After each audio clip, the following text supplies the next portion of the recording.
Si tout se passe bien, dans quelques heures, il y aura le nouveau gouvernement tant attendu. Est-ce que ça sera le gouvernement de tous les dangers avec peut-être des renoncements ou beaucoup de joie attendue par la population? Est-ce normal que les élections 2023 constituent aujourd'hui la priorité ou encore le social des Congolais qui peut préoccuper les dirigeants? Au club, ça va parler. Oui, les journalistes sont là déjà pour ça. Bienvenue.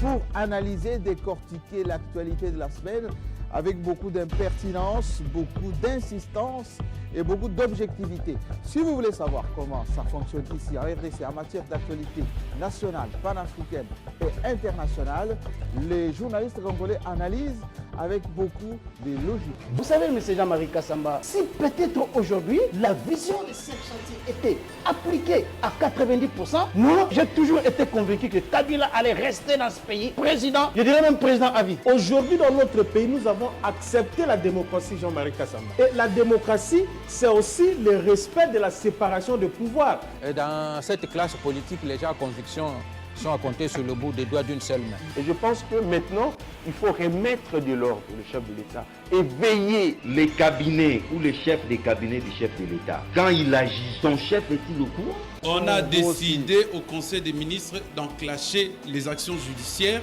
pour le programme de 100 jours.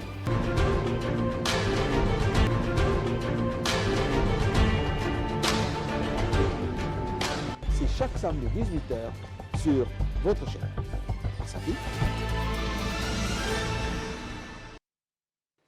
Bienvenue à tous, merci. Merci de la fidélité à votre club. Je sais que vous êtes très nombreux. Merci pour les messages reçus chaque samedi soir, dimanche, lundi. Parce que déjà en ligne, votre club. La fumée blanche, ça sera peut-être dans quelques heures, parce qu'on a tellement attendu que les gens auraient peut-être confondu cela à un poisson d'avril, mais l'avril, le premier est déjà passé. On espère que cette fois-ci, ça ne sera pas l'annonce des trop. Le club aujourd'hui revient sur les priorités en RDC. Les priorités. Est-ce que nous allons parler des élections 2023 avec maintenant la CENI en filigrane avec des désignations par les confessions religieuses, l'Assemblée nationale? Est-ce qu'on va revenir sur Malonda? Malonda déjà désactivé depuis bien longtemps. Ou bien on va penser quand même un tout petit peu au social qui désengage un peu partout ici en RDC. Le club avec l'incontournable Israël Moutala. Bienvenue, Monsieur le Président. Merci beaucoup, Jean-Marie, de l'invitation. C'est toujours un honneur d'être invité sur ce plateau. Vous savez l'estime que je vous porte et qu'à votre œuvre aussi, Télé 50. Donc, c'est toujours un honneur de participer à ces réflexions, à cette dynamique de débat, en toute transparence, en toute objectivité, dans un esprit de confraternité. J'apprécie beaucoup ce plateau. Merci beaucoup. Et nous avons la chance d'avoir pour la première fois Eric Wemba, qui est du Forum des As. Bienvenue. Merci, Président. Comment vous percevez le club Le club, je le suis de loin. J'ai dit, mais quel jour je serai là? Je me suis toujours posé cette question. Mais ce n'est pas un club fermé. Hein, je me demandais, mais comment le président de l'INPC fait pour regarder les mêmes figures? Nous sommes aussi là. On a quand même à dire, il est le président de nous tous. Et nous estimons quand même, est-ce qu'il ne nous aime pas? Qu'est-ce qu'il nous dit pas? J'aime tout le monde. Bon, j'aime tout le monde. Oui, bon, voilà. Et quelqu'un m'aurait dit que vous avez une pertinence particulière. Vous, hein? Je ne sais pas trop, j'essaie de donner ma voix par rapport à la situation. On va vous découvrir aujourd'hui. Hein, parce que, promis, monsieur le Parsec, on ne va pas tirer. On ne tire pas, on analyse tout simplement. Hein. Ma parole est là, hein. On analyse l'institution. On est vraiment dans l'analyse. D'ailleurs, l'homme qui analyse aussi, c'est... voilà, ça me fait un peu rire parce qu'à chaque fois, lorsqu'il est invité, c'est tout le monde qui est sur ses gardes. Nico Faye, groupe de presse Le Monde. C'est vous bien, hein, mais ces chiffres. Tout à fait. Non, vous n'avez pas nous balancer les chiffres aujourd'hui. Parce que tout le monde parle quasiment votre langage. Donc, on vous a un peu enlevé la vedette. On vous a volé la vedette. Les églises parlent de 2023. L'Union européenne parle. Même les États-Unis parlent de 2023. Voilà. Conclusion, Nico Faye avec ces chiffres obsolètes. Non, mais 2023, si vous prenez mes chiffres par rapport à tout ce qu'ils disent là, oui, ils me rejoignent. Mais malheureusement, je suis dans un pays où on ne sait pas reconnaître le mérite des gens. Dans ce pays où le rassemblement des tristes mémoires et l'Église catholique faisait tuer les gens, je disais à mon peuple qu'on aura l'alternance, le changement que les jours où il y aura élection. Non, nous aurons la transition de 6 mois sans Kabila. Machine à voler, machine à tricher. Le seul, au fond, contre tous. Voilà. C'était vous. Et vous rappelez qu'il y aura transition. Et il y a eu transition. Non, il n'y a pas eu transition. Les gens parlent de transition. Et ils parlaient de transition, vous parlez alternance. Moi, je disais, sans élection, il n'y aura pas alternance. Sans élection, il n'y aura pas changement. À ce jour, qui sait me regarder encore dans le visage? Oui, mais alors, maintenant nous avons le corona, nous avons... j'ai vu un article de la Belgique, enfin un journal belge qui disait que nos caisses sont vides. Si jamais le Premier ministre arrive, il va avoir des soucis pour financer non seulement son programme, mais également les urgences qui s'accumulent.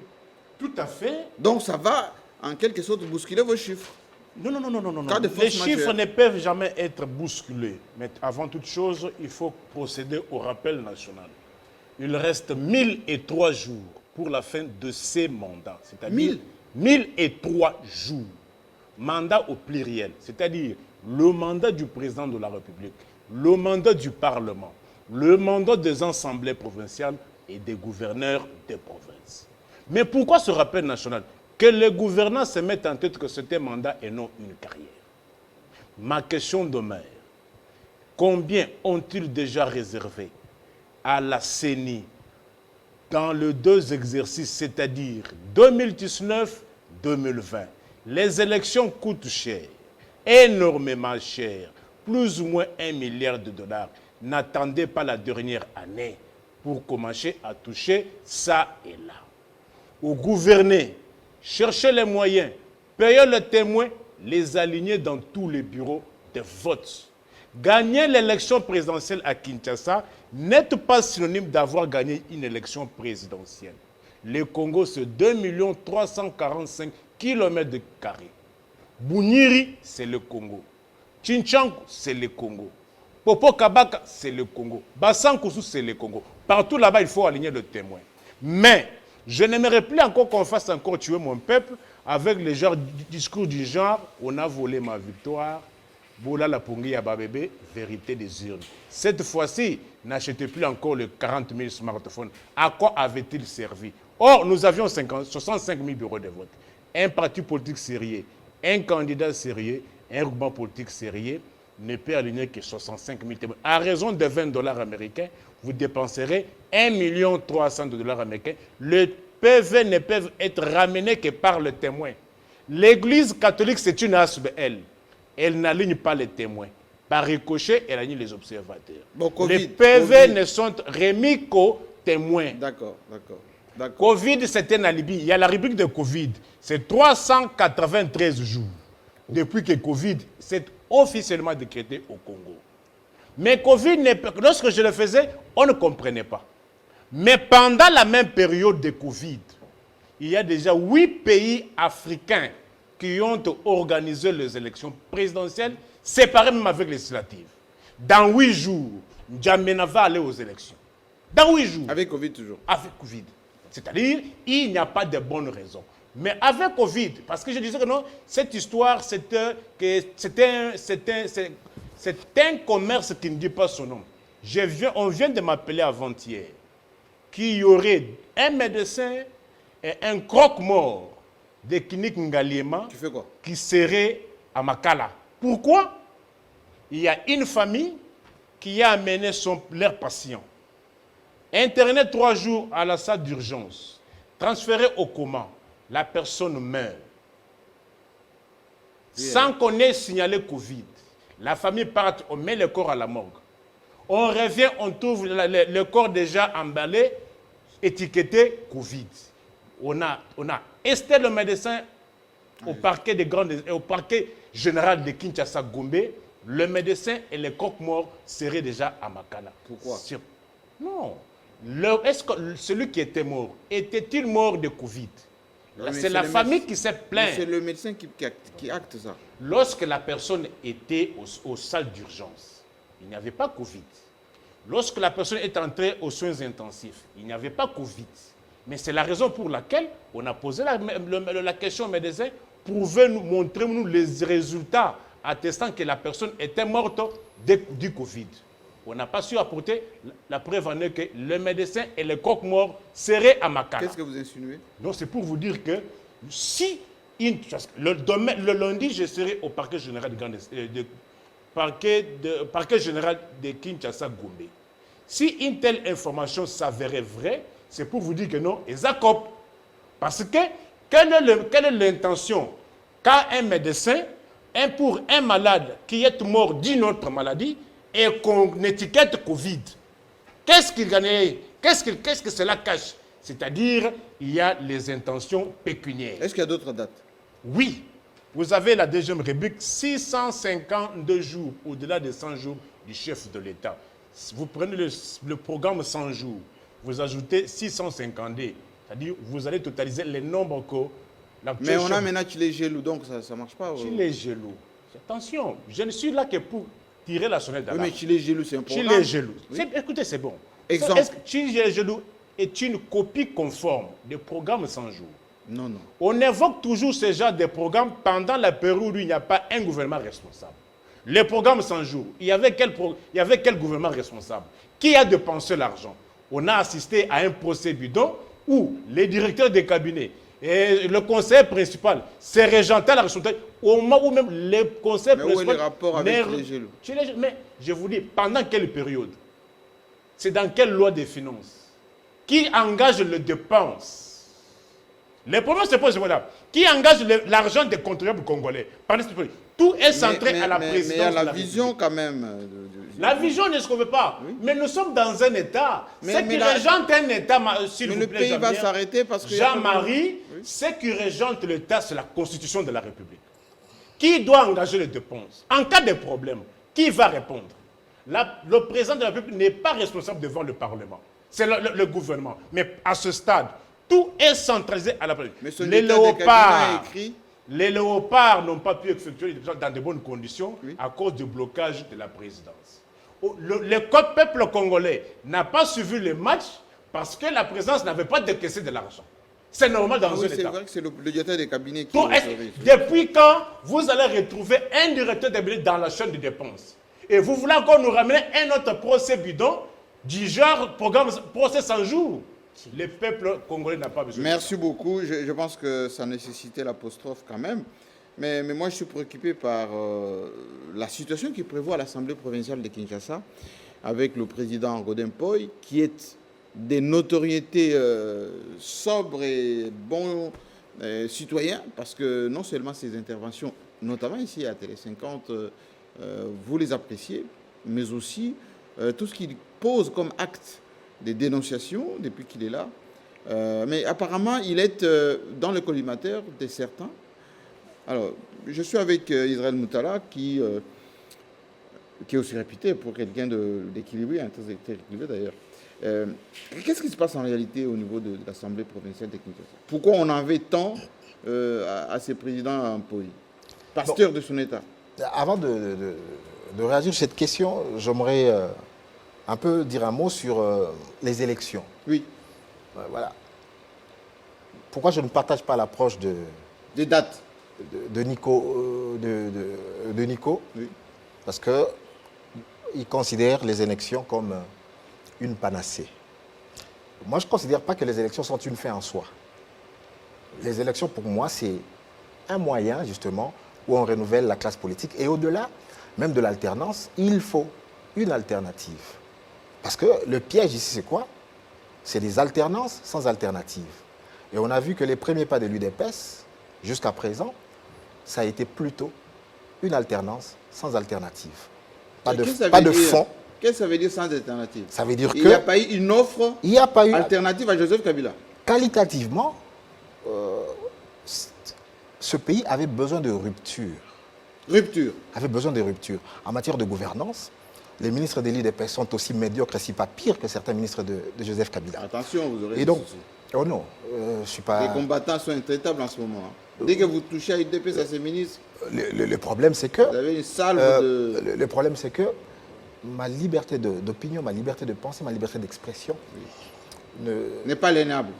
N'est vraiment inaliénable, n'est pas aliénable. Et ensuite, je sais défendre mes droits. Ça veut dire qu'aujourd'hui, je ne veux pas qu'il y ait cette dictature de la pensée unique. Non. Je suis libre et je dis ce que je pense. Alors par rapport à ça, ça veut dire que je manque d'alternatives. Moi, ça veut dire que je me disais ceci. Ça veut dire que, regardez un peu un cas qui est symbolique.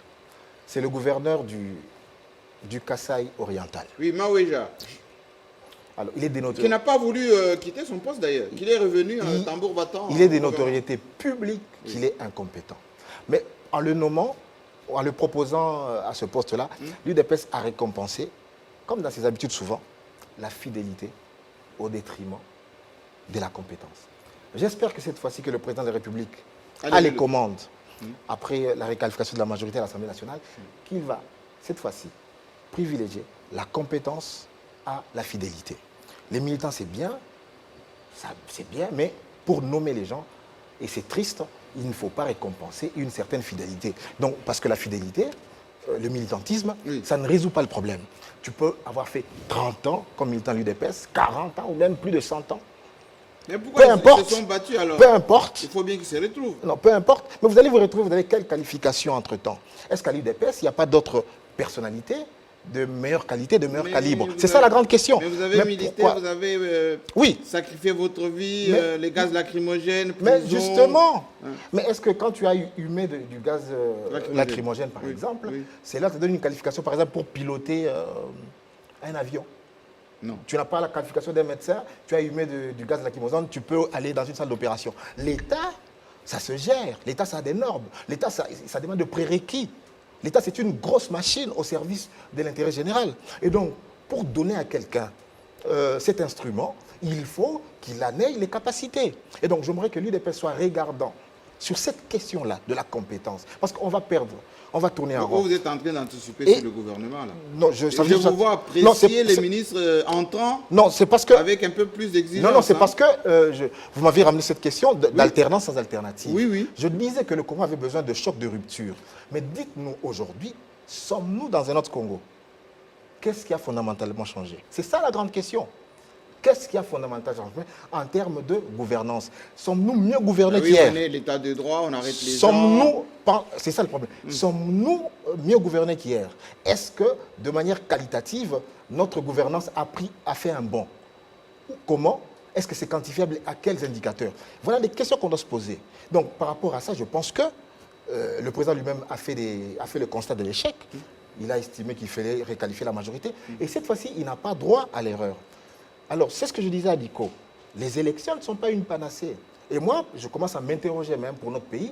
Je connais les mots qui rendent notre pays et je commence à m'interroger, moi. Sur la nécessité des élections? Non, sur la pertinence de la démocratie comme mode de gestion, mode de gouvernance d'un État aussi complexe comme celui-ci. Vous voulez nous amener parce que je me dis que la démocratie, c'est quoi? La démocratie, on veut tellement plaire au peuple qu'on tombe parfois dans la démagogie. Ça veut dire que parfois, c'est qu'il y a peur de prendre des mesures impopulaires, sachant qu'il y a une élection à préparer dans 3 ans, dans 4 ans. Donc, pour prendre certaines mesures impopulaires, il va hésiter parce qu'il sait qu'il y a une échéance, dans quelques années et que ses adversaires politiques, Fayoul notamment, peut surfer justement sur ces mesures impopulaires pour lui régler des comptes politiques une fois les élections arrivées. C'est ça le problème. Moi, je suis pour une gouvernance consensuelle. Les grandes forces politiques se mettent d'abord d'accord à un moment. Vous avez Bemba, vous avez Fayoulou, vous avez Kabila, vous avez Tshisekedi, j'en oublie, je ne sais pas. Katoumbi, vous avez toutes ces grandes forces. Vous dites voilà, le pays, on se met d'accord pour diriger le pays pendant 10 ans. Les mesures, on se met d'accord sur une matrice de réforme courageuse. Et puis on rouvre les élections. Fait avec un parce que là, maintenant, je vous dis qu'on ne va pas s'en sortir. Vous avez vu la démocratie que nous appelle les assemblées provinciales, désordre. Dans les partis politiques, désordre. Au gouvernement, désordre. Nous sommes dans un capharnaüm politique. Et donc, moi, j'estime aujourd'hui que les élections, c'est vrai, Nico a raison de rappeler que les élections doivent se tenir à échéance précise et tout ça. Mais encore faudra-t-il que ce soit des élections libres, équitables et transparentes. Et c'est pas fiable. Et c'est pas gagné. Fiable. Et enfin, un dernier mot sur Tchilé-Gelou. Oui. Sur Tchilé-Gelou. Est-ce que c'est 100 jours? Non, c'est différent de 100 jours. Il faut être honnête. Tchilé-Gelou, c'est un partenariat public-privé. Et encore une fois, c'est de la voirie urbaine. Encore une fois, c'est l'État qui est incapable de financer les infrastructures, mais qui essaie de les financer tant bien que mal. Mais encore une fois, c'est une question des moyens de l'État. Vous avez un État qui est extrêmement pauvre, avec d'immenses défis. 4 milliards de ressources, propres. Et vous avez, au lieu d'économiser, on augmente le train de vie de l'État, avec les agences qui ont été créées ça et là, notamment par le président de la République. Voilà, ça veut dire que vous augmentez les charges alors que vous avez des moyens limités. L'institution président, par exemple, je suis donner des gros chiffres, ça fait pas près de 200 millions de dollars, le budget de président. 200 millions. 200 millions à peu près. Alors qu'on a vu l'équipe de Biden, non. à peine quelques dizaines de collaborateurs. Non, là c'est l'administration. Là, c'est l'administration. Ce n'est pas le cabinet Biden. Mais quand même, administration et cabinet, c'est une équipe restreinte. Vous avez la présidence à peu près 200 millions de dollars. Le Sénat, l'Assemblée nationale, on est dans l'ordre de 100 millions de dollars l'an en termes de budget et tout ça. Le gouvernement aussi et tout ça. Donc, c'est des grosses structures. Quand vous prenez tout ça, ça va donner à peu près, c'est autour de 500 millions l'an. Et quand vous prenez sur une mandature, nous sommes à 2,5 milliards. 2 milliards de dollars. Rien que l'État de l'État. Bien sûr, l'État de l'État. Alors, est-ce qu'on ne doit pas réduire, avant de chercher de nouvelles recettes, réduire d'abord le train de vie de l'État significativement pour dégager des ressources? Parce que pour moi, j'estime qu'il y a des gens courageux comme Macky Sall, par exemple, lui qui a pris la résolution de supprimer le Sénat. Et donc, avec ça, il a fait des économies, il a pu dégager. Donc, nous sommes des gens paradoxaux. On donne le pouvoir de gestion courante au gouvernement, mais le vrai pouvoir se trouve au niveau du président. Et on a vu que Tshisekedi a renversé l'ordre de choses avec la récapitulation de la majorité, mais en principe, si on était sur le plan orthodoxie constitutionnelle, cette situation ne pouvait jamais arriver. Pouvait jamais arriver parce que... De réqualification. Ça ne pouvait mais jamais arriver. Mais ça coince au niveau de président des groupes parlementaires. Bien sûr, ça ne pouvait jamais arriver. Vous avez justement, on a créé des monstres juridiques, parce que ça ne pouvait jamais arriver. Alors, clarifions nos institutions. Parce que je comprends aussi le président de la République. Vous avez un gouvernement qui gère au quotidien, mais la personne à qui on demande de compte, c'est le président de la République. Moi, je pense que simplifions, ayons un régime présidentiel. Le président, il est nommé, ou bien il est voté pour 5 ans, il a les pleins pouvoirs et il mène sa machine. Donc, cette dualité de l'exécutif entre un président et un gouvernement fait que nous nous trouvions dans des situations comme les nôtres où la population ne comprend pas très bien nos institutions. Elle ne demande de compte qu'au président de la République et pas à son Premier ministre.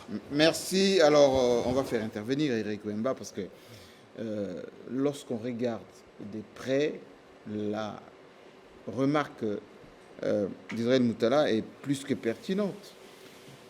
Alternance voulue par Nico Faye, mais pas d'alternative au niveau de la gouvernance. On voit aujourd'hui beaucoup d'analystes qui étaient très emballés pour dire, voilà, vraiment, on a autre chose maintenant, eh c'est eux qui deviennent plus critiques par rapport à la gouvernance. Qu'est-ce que vous dérange, vous? 100 jours, Tchilé-Gelou, les agences, etc. Qu'est-ce qui vous dérange? Qu'est-ce qui me dérange? Parce que j'ai été un journaliste qui était vraiment là, chargé à l'époque, quand j'étais au phare, il fallait aller à l'IDPS. Ah oui? J'étais parmi des jeunes qui ont hâte d'admirer les combats de l'IDPS. Mais Tshisekedi parlait du respect des textes, l'état des droits. Je crois que... Étienne, j'ai comme l'impression que même les gens qui étaient à l'IDPS n'ont pas compris la portée du combat de Tshisekedi. Le respect des textes. Des textes. Qu'est-ce que ça veut dire? Qu'est-ce que ça veut dire Tchilé-Jou? Prenons ça. Oui. Parce qu'on recommence. Moi, je pensais qu'il devait y avoir rupture, mais il n'y a pas totalement rupture.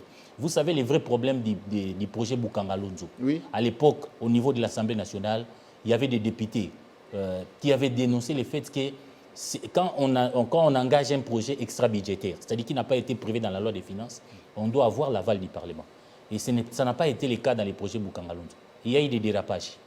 Nous sommes dans les projets de 100 jours, sans l'aval du Parlement. On estime qu'il fallait urgence.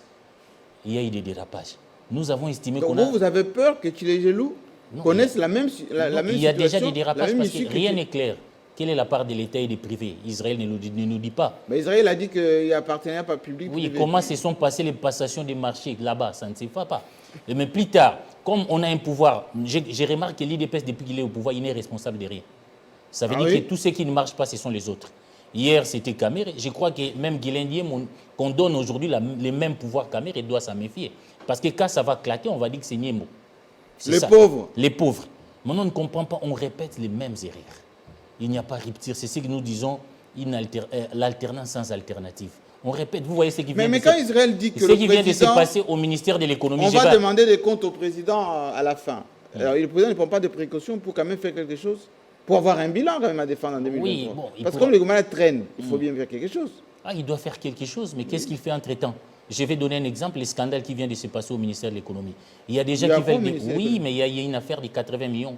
Qui sont partis quoi? Où on soupçonne... Non, c'est ça. C'est-à-dire cette façon... Mais il y a un ministre de l'IDPS qui est au ministère. Oui, ministre de l'IDPS, on presse l'État de payer 80 millions aux pétroliers.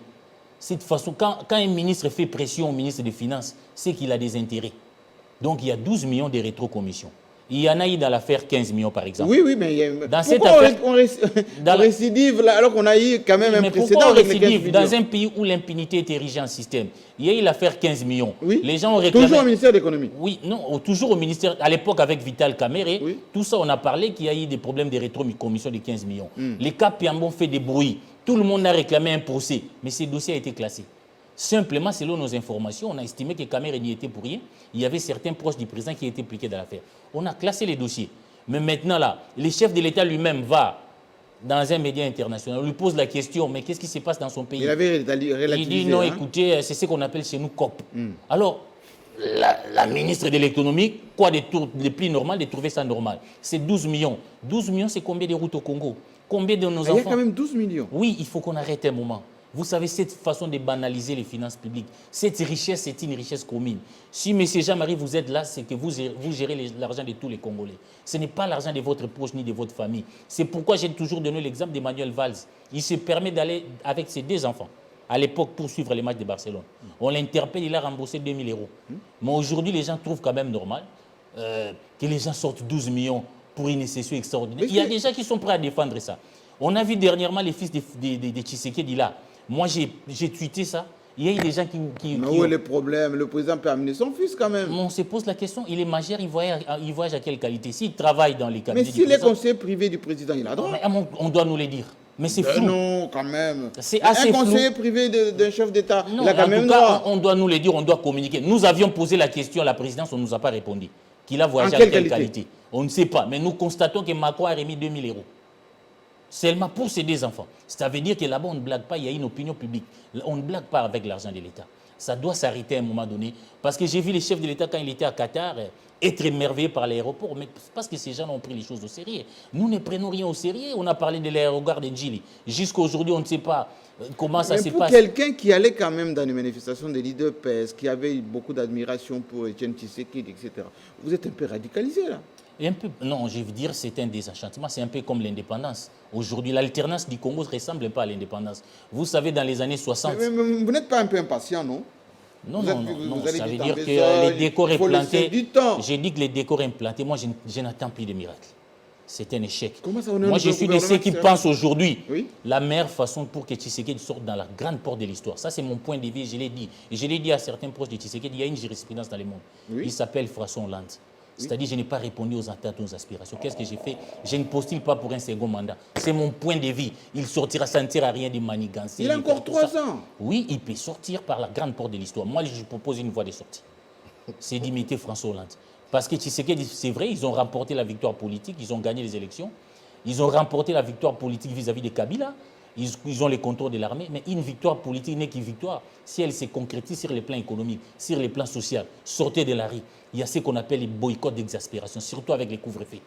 Ça ne va pas, les indicateurs sont au rouge. Et maintenant, là, ce qui s'est fait ne nous montre pas que ça va changer. C'est tantôt 12 millions qui sortent, c'est tantôt 5 millions qui sortent. Je ne sais pas. Mais vous n'avez pas de preuves de tout ça? Il y a des preuves. On a sorti 12 millions de dollars. On a demandé à Mbosso comment on a sorti 12 millions pour une session extraordinaire. Pour une urgence mais pour l'Assemblée nationale. Oui, moi, pour les nuls en manipulation des chiffres, j'ai pris un exemple. Parce que c'est ça le travail d'un journaliste. Dans les 12 millions-là, il y a 500 000 $ pour les élections du bureau définitif. tenez, M. Jean-Marie, pour organiser des élections là-bas, ça ne demande pas de machines à voter, ni des bulletins importés. Il y a les isoloirs qui existent là, on utilise les papiers duplicataires. Pourquoi une élection d'un bureau définitif peut coûter 500 000 $?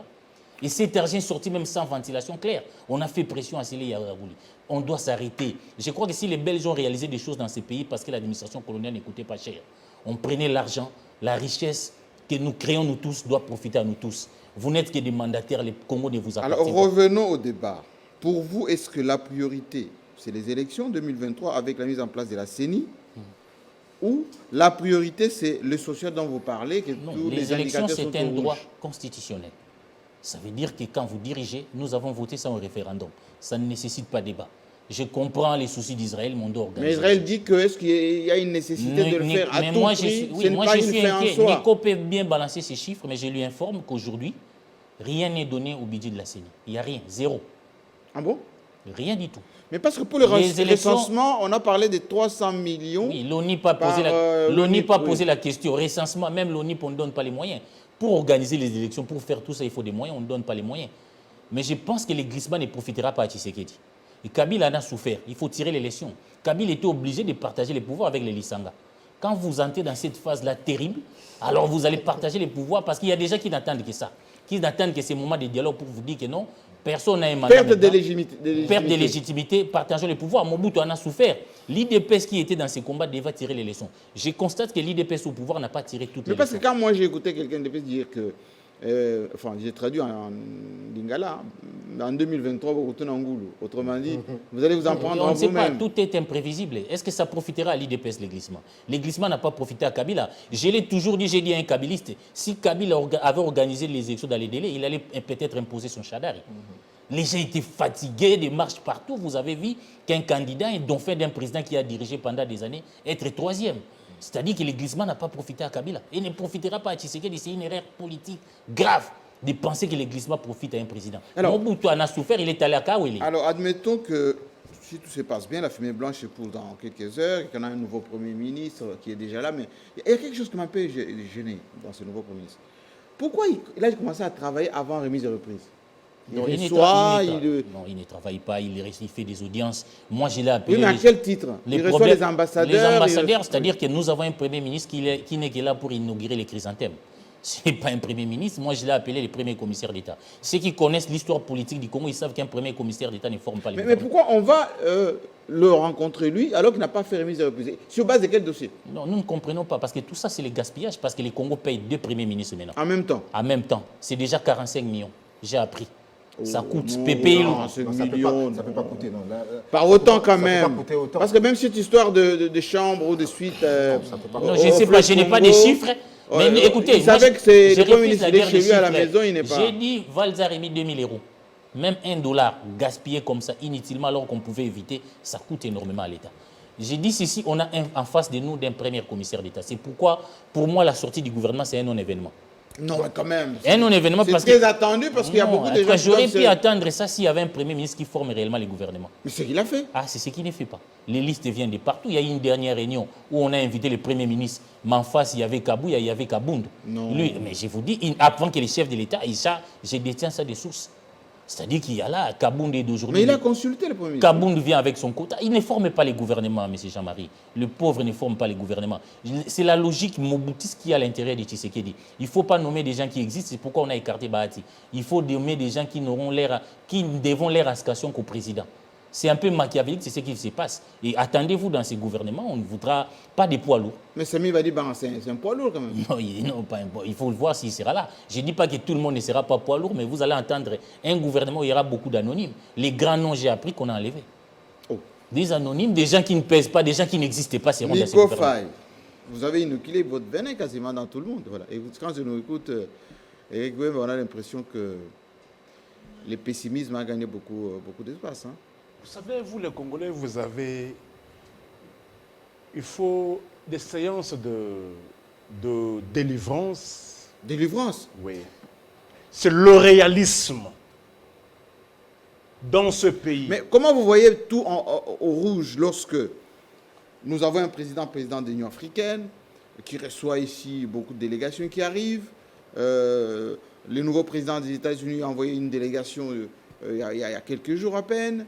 Il était lui-même à Qatar, où il avait énormément de choses reçues en grande pompe, etc. Ça montre que le Congo est dans les concerts des nations. Les concerts des nations. Vous pouvez amener ces discours-là à Gambela là-bas, concert des nations. Ça représente quoi? Vous savez combien coûte aujourd'hui une omelette? 700 francs congolais. Mais c'est ponctuel, ça. C'est ponctuel. Oui. Dès qu'on a un nouveau gouvernement, c'est l'inflation. Il y aura des budgets. Je m'adresse aux Congolais zaïrois. Lorsque je disais que non, le régime ici est pire que le régime de la Birmanie. Non. S'il vous plaît, Jean-Marie. Soyez modérés. Le Congolais zaïrois. À Birmanie, il y a déjà plus de 500 morts. Oui. Donc, mais chez nous, il n'y a pas autant de morts. Il y a 500 morts parce qu'il y a des gens qui demandent à ce que Aung San Suu Kyi soit remise dans ses droits. Je voulais continuer avec ma liste. Continuez. Birmanie, Corée du Nord, où on ne connaît pas la loi. Mais en Corée du Nord, on ne parle pas comme vous, là. On ne connaît pas la loi. On ne connaît pas la loi. Même à Brazzaville, on ne parle pas comme vous, là. On ne connaît pas la loi. Oui. Vous parlez que non, il a été au Qatar. Oui. Union africaine. Vous voulez dire que mon peuple, avec cette misère rouge en couleur qui saute aux yeux, qu'est-ce que l'Union africaine a à voir avec le peuple qui souffre ici? Mais le rayonnement du Congo. Jean-Marie, beau monato, beau monaté, savon le coq est comme 600 francs congolais. Mais avec quel revenu? Oui, 600 francs congolais, un savon le coq. Mais comment l'acheter? Jean-Marie, moi je suis dans le fait. Un député provincial que vous n'avez pas payé près de 9 mois. Il a sa salle de fête, vous avez fermé. Sa femme a un magasin à Zando, vous avez fermé. Et vous êtes venu avec My God, il a placé un peu son argent qu'il avait là, vous avez escroqué. Dites-moi, comment va-t-il s'acheter un savon? Ce n'est pas le pouvoir qui a fait tout ça. C'est le régime. Ce sont les pratiques mobusiennes. C'est le régime des néo-moboutistes. Vous n'avez pas... Peut-être que vous étiez à l'étranger. Moi, j'étais ici. J'ai un avantage. J'ai près de 30 ans dans l'univers politique. Ngouma, Bindo. Certains sont à la présidence là-bas. Lorsque mon peuple allait verser l'argent chez My God, on leur disait ceci.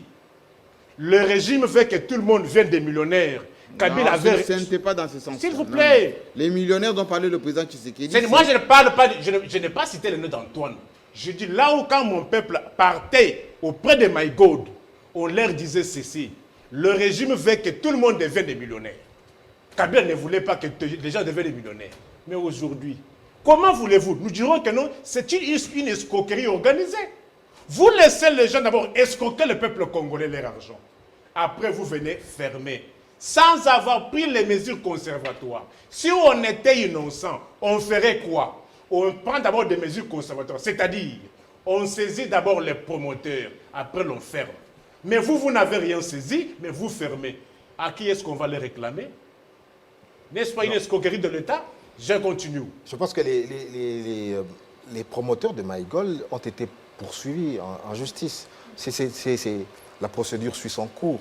Comment il s'appelle? Il y a eu... le sujet n'était pas inscrit, donc je n'ai pas tous les noms. Mais je sais qu'il y avait des différences en matière de supervision, peut-être des établissements de crédit. Et je ne sais même pas si c'est un établissement de crédit au vrai sens du mot. Mais la façon dont vous présentez les choses, vous les présentez très mal. Donc c'est ça vraiment, vous les présentez très mal. C'est-à-dire que, posons les termes d'un débat sérieux, profond et méthodique. Ça veut dire que, qu'est-ce que le pouvoir peut faire, justement, pour créer les conditions d'un épanouissement collectif? On appuie sur quel levier? On met en place quelle politique publique? Mais ça veut dire que sortir des éléments omelette 500 et tout, les gens n'ont pas des éléments d'analyse. C'est quoi le panier de la ménagère aujourd'hui? Ça veut dire qu'on part d'où, on est où? Donc le débat n'est pas structuré. Et ensuite, la façon de charger... Le climat des affaires, l'environnement économique, politique, comme il a été détaillé tout à l'heure, tout ceci ne contribue pas à cette dégénérescence et que finalement, lui, il prend les raccourcis. Parce que les conséquences de... Mais les raccourcis, c'est dangereux, d'un justement. gouvernement qui ne s'est jamais réuni depuis Oui, le mois de justement. décembre. Non, le problème, c'est quoi? Le problème, c'est ça. C'est ça le problème. Nous, notre travail en tant que journaliste, ce n'est pas de prendre des raccourcis, c'est d'être méthodique sur un sujet. On examine les limites des politiques publiques. C'est quelle politique publique? Quelles sont ses limites? On peut faire un débat sérieux. Je suis le premier, moi-même, à être critique sur le gouvernement. Le gouvernement ne s'est pas réuni pendant autant de mois. C'est une catastrophe. Même si, quand il s'est réunissait, il n'a pas donné, justement, les fruits ou les résultats qu'on attendait le comité la de tout ça. conjoncture disait toujours Alors, tout est sous contrôle, non. la monnaie fonctionne. Non, la monnaie, ça veut dire que le plus important... Et puis qu'en réalité, oui, vous allez prendre. Mais le vrai problème, c'est pas ça. Ça veut dire que quand on vous dit que les indicateurs macroéconomiques sont stables, je veux imager ça, parce que, comme je l'ai dit, on doit être méthodique. Le cadre macroéconomique, c'est quoi?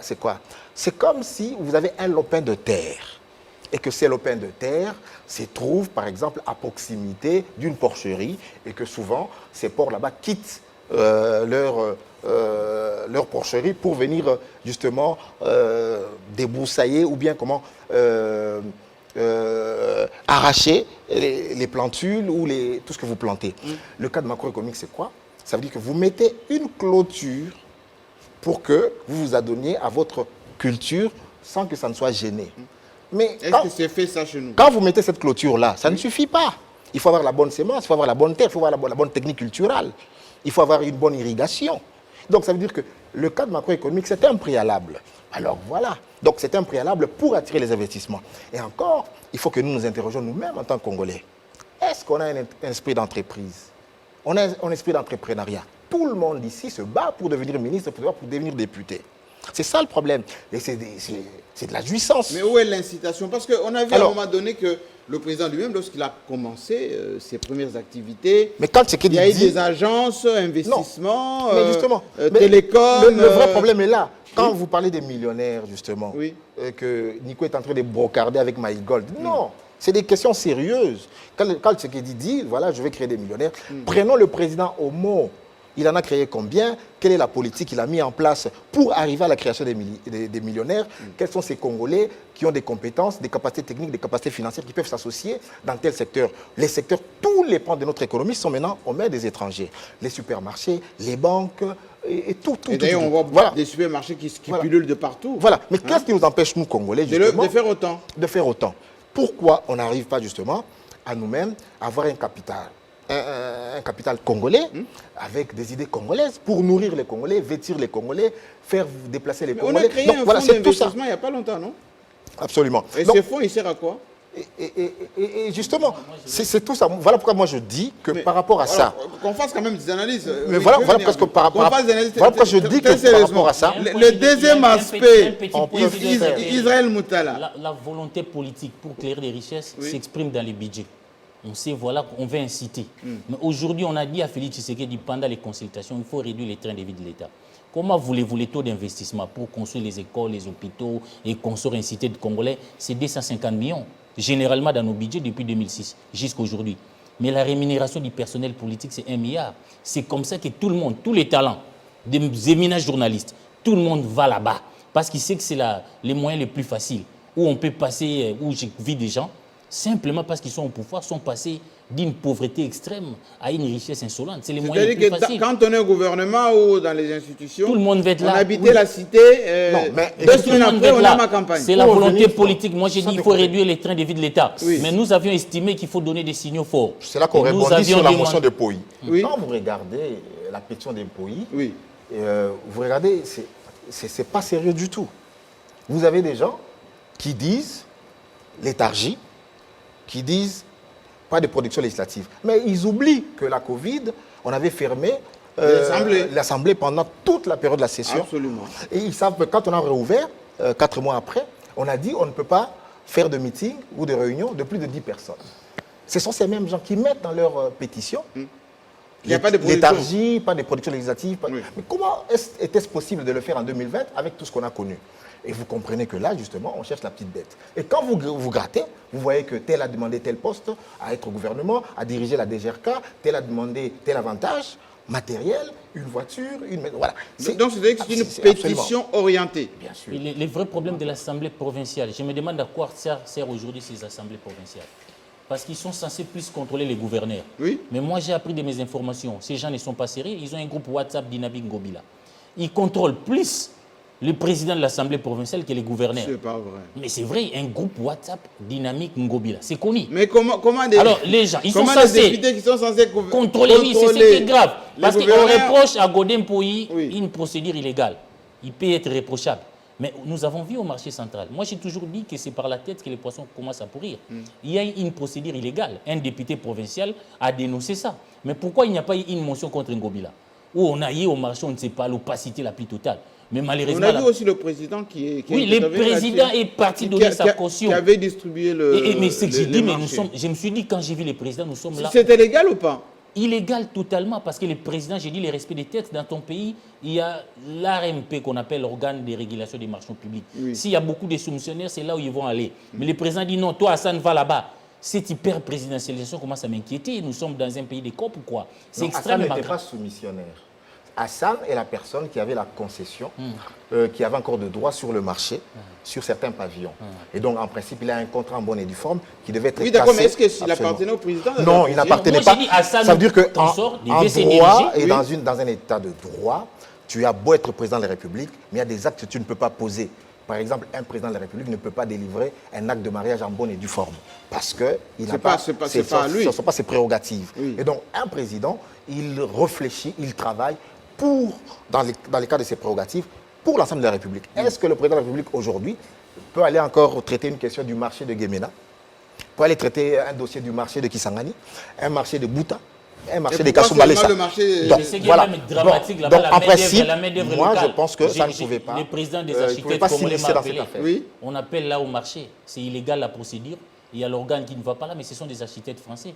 Que font-nous des annonces de nos architectes? Sous d'autres ici, il faut protéger la main-d'œuvre locale. Merci beaucoup. Alors, vous avez vos temps. Oui, je me rends compte que Israël, ma région, au finish. Vous savez, il y a un distinguo entre les sciences politiques et les droits. Les droits, c'est les normes. Qu'est-ce que la loi dit? Mais en sciences politiques, ce qui compte, c'est les solutions aux problèmes de la population. L'objet des sciences politiques, c'est le pouvoir et le bien-être social. Le mandat est de 5 ans. Conformément à l'article 70. Dans le 5 ans, vous devez remettre l'ordre et la sécurité des personnes et de leurs biens. Dans le 5 ans, vous devez assurer le bien-être social. Dans le 5 ans, si vous avez l'intention d'organiser le référendum, vous devez, dans le 5 ans. Dans le 5 ans, si vous voulez le recensement, dans le 5 ans. Mais je me suis en train de me poser la question. L'État, est-ce qu'il existe? Mais si, monsieur. S'il existait, on n'assisterait pas à ce à quoi on assiste. Vous avez parlé quand du marché. Le marché, moi je suis en train de me poser la question. Je sens on veut charger Ngobila. Mais Ngobila, le marché, ça rentre dans les prérogatives du gouverneur de la ville de Kinshasa. Mais on a vu un ministre tout puissant, n'ayant aucune culture textuelle.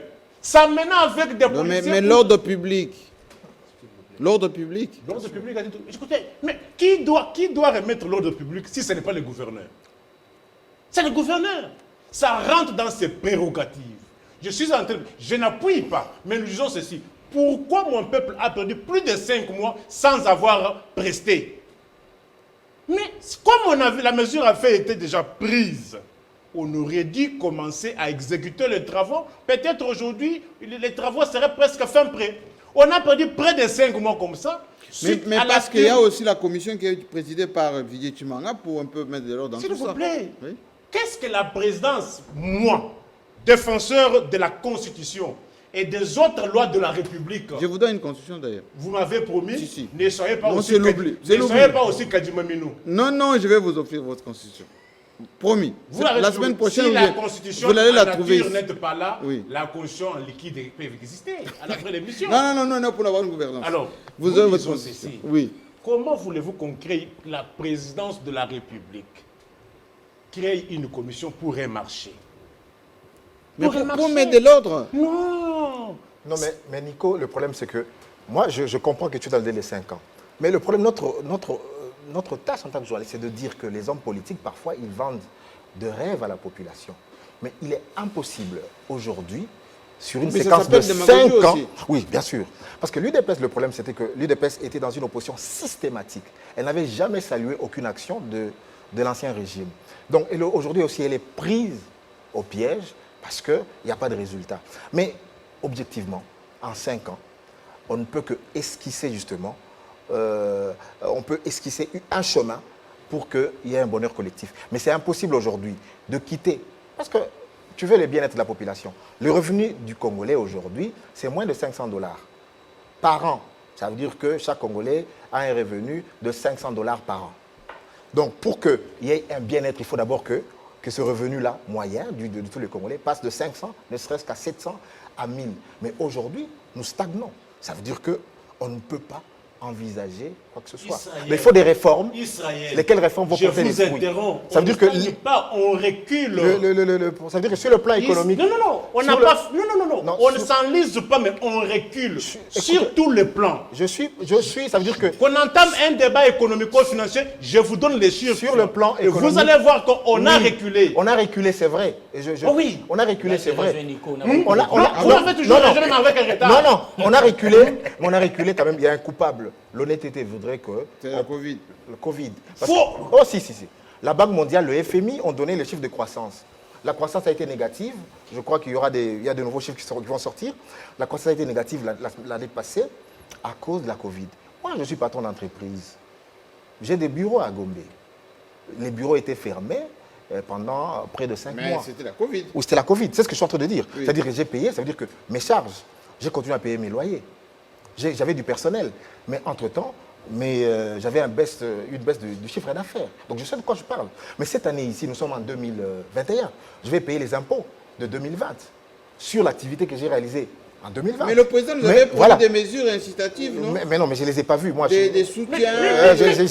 Mais c'est ça que moi je dénonce. Jean-Marie, jusque-là, je suis toujours interrompu. Ne prenons pas les Covid comme les seuls prétextes. Non, parce que le problème a commencé avant Covid. Ça veut dire que nous sommes là. Moi, j'étais là. Je donne un exemple. Les jours où Tshisekedi présente son programme à l'hôtel Béatrice, j'étais là. Même Israël, qui en avait la spécialité, il a dit qu'on a donné des chiffres irréalistes. Tout à fait. Bon, heureusement qu'en politique, les promesses n'engagent que ce qui les croient. Vous parlez de 10 milliards. On a parlé des 80 milliards. 85 et nous avons dit que ce n'est pas possible. Tshisekedi vient au pouvoir, c'est ça le problème, ce n'est pas que Covid. Tshisekedi vient au pouvoir, il dit que non. D'abord, on a proposé un budget de 7 milliards. On a rêvé, il dit qu'on mette 11 milliards. Qu'on mette 11 milliards. Les spécialistes de l'époque ont dit que ce n'est pas possible. Le Fonds monétaire international a dit jamais on peut passer des 5 à 10. Vu notre capacité de mobilisation. Oui, d'un accroissement. Mais encore que pour doubler, pour augmenter les budgets, il faut des grandes réformes. Et les réformes, on ne les a pas senties. Avant même Covid, c'est-à-dire c'est ce que nous disons une alternance sans alternative. C'est-à-dire que l'IDPS aujourd'hui est confronté à la réalité du pouvoir. C'est ce qu'on raconte aux gens. Louzo l'a dit, il y a 15 milliards, il y a 20 milliards. Oui. Quand vous êtes là... Donc sur les dires de Louzo, on a voulu... encore que Louzo n'est pas vraiment spécialiste dans les manipulations des chiffres. Tout ce qu'il dit là, moi, ce sont des chimères. La réalité... Non, ce ne sont pas des chimères, mais sauf que passer de la réalité... Vous allez parler. On a posé la question un jour à Mouzitou. Oui. Qu'est-ce qu'on peut faire? Il dit on peut passer... On perd 1 milliard ou 2 milliards. Mais lui, il est dans la gestion du pays. Mais comment Louzolo, qui n'est pas pratiquement dans la gestion du pays, vous veut vendre les légions de 15 milliards? Il faut les réaliser. Ça veut dire que l'IDPS est rattrapé par la réalité du pouvoir. La réalité du pouvoir est différente de celle de l'opposition. Ce n'est pas seulement ici au Congo, même partout dans le monde. On a vu, surtout en Afrique, des opposants... Mais Mitterrand s'était rattrapé quand même en 83. Bon, Mitterrand, c'est une autre réalité. La réalité là-bas est tout autre qu'ici. Parce que là-bas, il y a... En France, François Hollande, oui. François Hollande avait versé dans la démagogie. Mais il n'a pas su même obtenir le deuxième mandat. Lorsque Nicolas Sarkozy donnait des faits réels, la réalité du pouvoir, les gens ne l'avaient pas cru. On a cru au mensonge de Hollande. Et Hollande, vous avez vu la suite. Mais c'est ça que nous disons. Vous savez, moi je dis, le régime actuel doit être condamné avec circonstances aggravantes. Pourquoi je le dis? S'il vous plaît. Corona est là pour trouver les circonstances atténuantes. Corona. Oui. On vient de soulever le cas du budget. Lorsqu'on a présenté un budget réaliste, quelle a été la réaction de la présidente de la République? C'était sur la base de quoi? On a promis que la RDC deviendra l'Allemagne de l'Afrique, avec un budget compte des 3 milliards, si vous allez devenir l'Allemagne, par quel mécanisme? On a reculé Jean-Marie parce que Kabila nous a laissé avec 5 milliards. On est maintenant à 3 milliards. S'il vous plaît, je vous donne les chiffres. Réalisation. S'il vous plaît, Jean-Marie, Oui. dans un débat économico-financier, il faut que les chiffres parlent. Le régime de nos Mobutistes, on trouvait plus ou moins 1 milliard de dollars à la Banque centrale. Aujourd'hui, on est Bon, réserve de change. des réserves hein. d'échange. Aujourd'hui, on est combien? Plus ou moins 600 millions. Oui. Est-ce qu'on peut dire... Mais on a travaillé quand même. S'il vous plaît, vous allez travailler avec la réserve d'échange, mais les autres n'ont pas travaillé avec les réserves d'échange. S'il vous plaît, le budget... Si, ils ont travaillé aussi par moment. Si le budget, le budget, on trouve plus ou moins 6 milliards de dollars. Aujourd'hui, on est à moins de 3 milliards non exécutés. Les impayements. Un sac de riz, ce sont les indicateurs.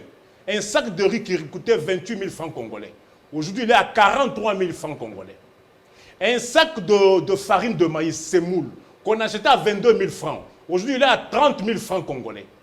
Un sachet de sucre 5 litres qu'on achetait à 5 500 francs congolais. Aujourd'hui, il est à 11 000 francs congolais. Un sac de braise qui était à 20 000 francs congolais. Aujourd'hui, il est à 45 000. Mais conclusion, c'est quoi? Conclusion, mais écoutez, on ne sait rien de l'État. Mais avec le nouveau gouvernement de Sama Lukonde, on va inverser les tendances. Écoutez, s'il vous plaît, On va inverser les tendances. non.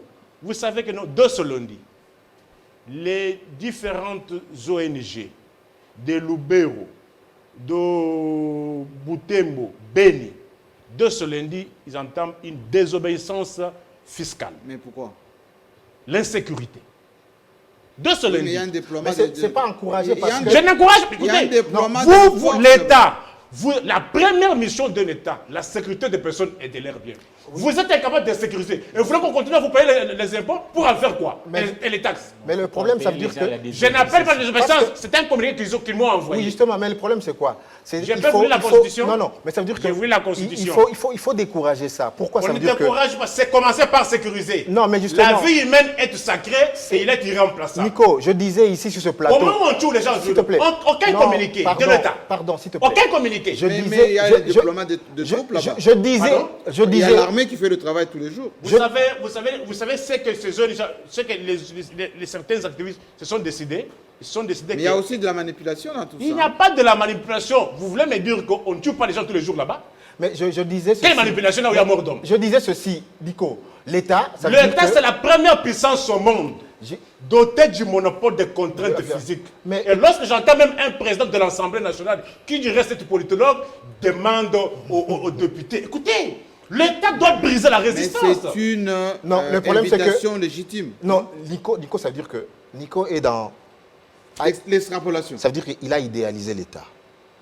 C'est comme un enfant qui pense que son papa... Donc c'est l'État-providence pour lui. Ça veut dire que son papa est le plus fort, son papa est le plus beau, son papa est le plus riche. Mais quand on grandit, on sait voir justement les faiblesses de l'État.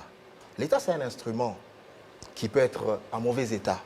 Et quand vous avez un instrument en mauvais état, il ne peut pas vous rendre un meilleur service. Il faut réparer l'État Mais qui pour qu'il vous rende. Qui répare l'État? Et pendant combien de temps? Oh, bah, enfin, Qui répare l'État?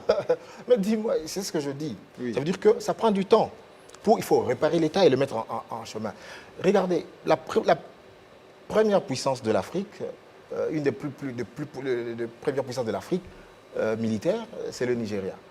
Il y a l'Afrique du Sud, il y a l'Égypte, qui sont des puissances militaires, il y a le Nigeria. Mais le Nigeria, c'est la première puissance de l'Afrique subsaharienne, mais n'arrive pas à mettre fin à Boko Haram. Et donc, ce qui se passe à l'Est, c'est une situation de guerre asymétrique de terrorisme. Et je disais ici, et Jean-Marie le sait très bien, que Kabila, ce n'était pas ce petit monstre qui voyait les gens se faire tuer et les laisser. Non. Il nous disait, et j'étais de ça, il disait tout simplement que je fais face à du terrorisme à l'Est. On ne le croyait pas. L'UDPS ne l'avait pas cru. Et aujourd'hui, l'UDPS, fait face justement au même scepticisme. Pourquoi je dis il faut faire attention avec la démagogie. Parce qu'aujourd'hui, l'UDPS est rattrapé. Quand Joseph Kabila leur disait faites attention avec ce qui passe à l'Est, on disait non, Kabila est complice, il est complice avec eux, c'est pour se tenir au pouvoir. Absolument. Vous voyez que Tshisekedi est là, avec toute la bonne foi. Tshisekedi a dit clairement, je mourrai pour l'Est. Voilà, il a fait toutes les déclarations choc. Oui. Et j'étais avec lui. Lorsqu'il disait que je venais vivre avec vous? J'étais avec lui à Ituri. Il a bravé, il est allé dans des contrées compliquées, des zones où il y avait un danger, même pour sa vie. Oui. Mais il a bravé ces dangers, il est arrivé à Djougou et tout ça. Mais que voulez-vous que Tshisekedi fasse, par exemple? Ah bon? C'est une question que vous me posez? Attends, je me repose, je te dis. Attendez qu'il fini. termine sa pensée. Qu'il termine sa pensée. Oui, que voulez-vous que Tshisekedi fasse? Ah bon? Si. En quoi est-il commandant suprême? Attendez. Oui. Que voulez-vous que Tshisekedi fasse si les populations de l'Ituri ne cultivent pas la coexistence pacifique? Vous avez deux communautés qui se regardent en chaîne de faïence. Les Ndou et les Hema. On dit à ces gens là-bas, à ces populations congolaises, que vous êtes condamnés à vivre en tant que frères. Mais vous avez deux communautés qui ne s'entendent pas. Il y a une qui est méfiante et tout ça. Il y a autant de villages Lendou.